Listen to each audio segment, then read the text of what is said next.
கர்த்தருடைய பரிசுத்த நாம மகிமைப்படுவதாக. இன்று சிறிய தீர்க்க தரிசன புஸ்தகத்தில் 2வது புஸ்தகமாக இருக்கிற யோவேல் தீர்க்கதரிசி புத்தகத்தின் ஒரு சிறிய கண்ணோட்டம்.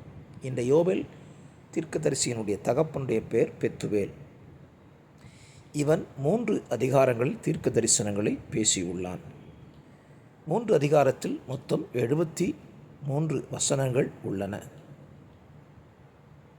இந்த அதிகாரத்தின் 3 அதிகாரத்திலேயும் ஹைலைட்டாய் சொல்லப்படுவது உபவாச நாட்களும் உபவாச நாட்களை நியமிப்பதை பற்றியும் பரிசுத்த ஆவியானவரை பெற்றுக்கொள்வதை பற்றியும் தேவ ஜனங்களுக்கு நம்பிக்கை ஊட்டக்கூடிய வார்த்தைகளை பற்றியும் தீர்க்க தரிசனம் உரைத்துள்ளார்.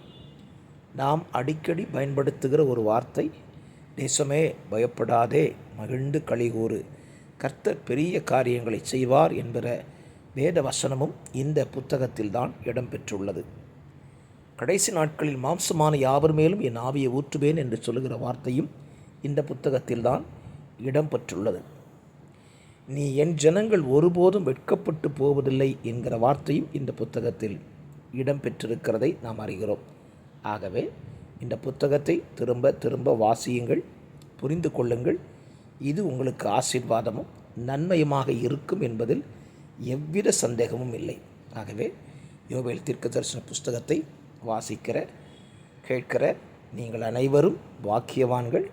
கர்த்தர் நிச்சயமாய் உங்களையும் உங்கள் குடும்பத்தையும் வாசிக்கிற உங்கள் வாழ்வையும் கர்த்தர் ஆசீர்வதித்து நடத்துவார். பரிசுத்த பிதாவே, இந்த புத்தகத்தில் உள்ள வார்த்தைகளை உடைய பிள்ளைகளை வாசிக்க உதவி செய்து அவர்களுக்கு சகாயம் பண்ணி அவர்களை ஆசீர்வதிப்பீர். இயேசு ரட்சகர் நாமத்தில் உடைய பிள்ளைகளை ஆசீர்வதித்து ஜெபிக்கிறேன். ஜெபம் கேளும் நல்ல பிதாவே. ஆமேன், ஆமேன்.